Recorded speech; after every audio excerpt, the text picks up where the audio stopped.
Okay, we're looking at the mini test on arithmetic sequences, and this is the extension problem. So we are given the third, fourth and fifth terms of an arithmetic sequence. So the very first thing I'm going to do is define those using the formula. So the formula for the nth term of an arithmetic sequence is a plus n minus 1d. So they're telling me that 3k is the third term.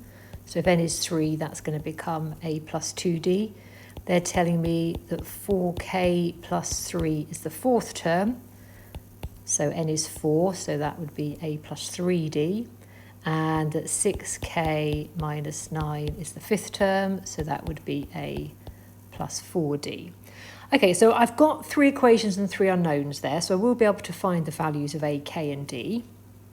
I'm not going to get sort of too put off by what I'm aiming for. So it's going to go on to the summing, but before I worry about how I'm going to show that the sum of the first n numbers is a square, let's find what a, k and d are. So there's various ways I could do this. I am going to do, so let's label these 1, 2 and 3. So I'm going to do equation 3 subtract equation 2 to start with. So I won't write them out again, I'll just do it upside down. So I've got 6k take away 4k, minus 9 minus 3, a minus a is going, and 4d minus 3d is d. So I've eliminated a from that.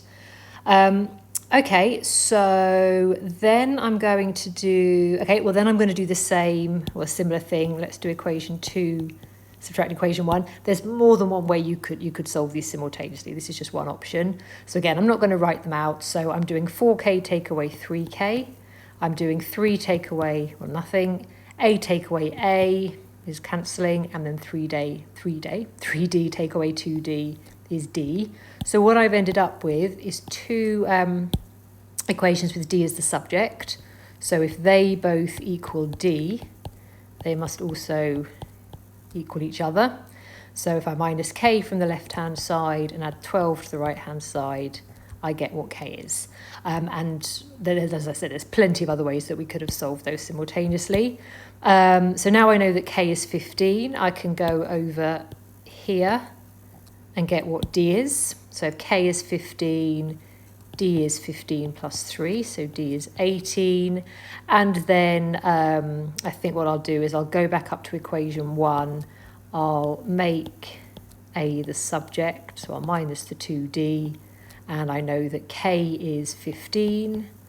I know that d is 18. So I can substitute those in to get that a is 9. Okay.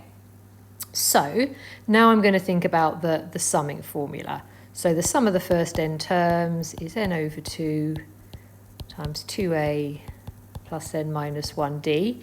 And I now know that a is 9 and d is 18.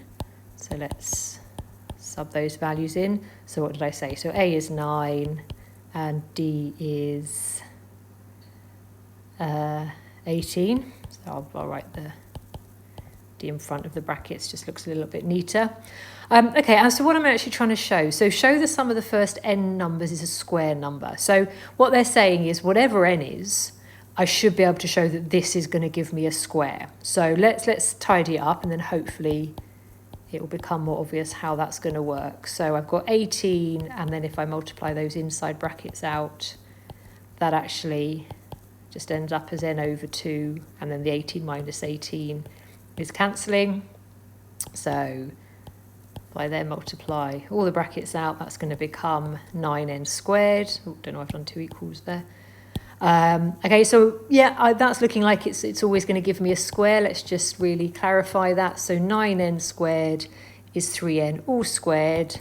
So therefore, let's just quote back the question to them.